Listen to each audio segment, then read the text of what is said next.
बिल्ली के गले में घंटी। एक शहर में एक बहुत बड़ा मकान था। उस मकान में चूहों ने डेरा जमा रखा था।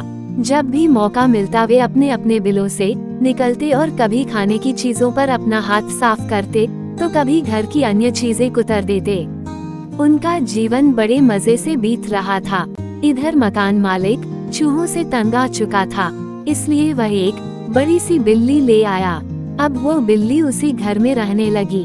बिल्ली के आने से चूहों का जीना हराम हो गया। जो भी चूहा बिल से निकलता वो उसे चट कर जाती। चूहों का बिलों से निकलना मुहाल हो गया। वे दहशत के माहौल में जीने लगे। बिल्ली उनके लिए एक बहुत बड़ी समस्या बन गई थी। समस्या से निजात पाने का उपाय निकालने के लिए एक दिन चूहों की सभा बुलाई गई।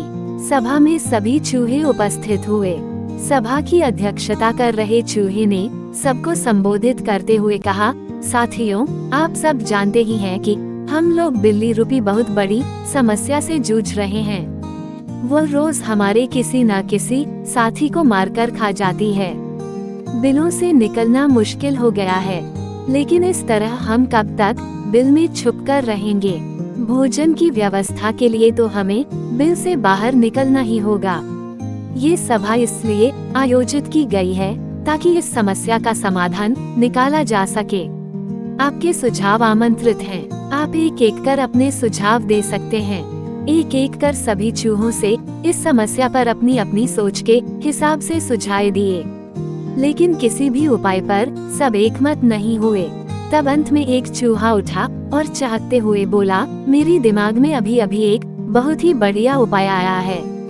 क्यों न हम बिल्ली के गले में एक घंटी बांध दें। इस तरह बिल्ली जब भी आसपास होगी उस घंटी की आवाज से हमें पता चल जाएगा और हम वहां से भाग जाएंगे। कहो कैसा लगा उपाय? सारे चूहों को ये उपाय बहुत पसंद आया। वे खुशी में नाचने और झूमने लगे मानो उनकी समस्या का अंत हो गया हो। तभी एक बूढ़ा और अनुभवी चूहा खड़ा हुआ और बोला, मूर्खों, नाचना गाना बंद करो और जरा ये तो बताओ कि बिल्ली के गले में घंटी कौन बांधेगा। ये सुनकर सभी चूहों का नाचना गाना बंद हो गया। बिल्ली के गले में घंटी बांधना अपनी जान से हाथ धोना था। कोई इसके लिए तैयार नहीं हुआ। सभा में शांति छा गई थी। तभी इस शांति को चीरते हुए बिल्ली के कदमों की आहट सबके कानों में पड़ी और फिर क्या था, सब सिर पर पैर रखकर अपने अपने बिलों की ओर भाग खड़े हुए। इस कहानी से यही सीख मिलती है कि योजना बनाने का कोई औचित्य नहीं यदि उसे लागू न किया जा सके।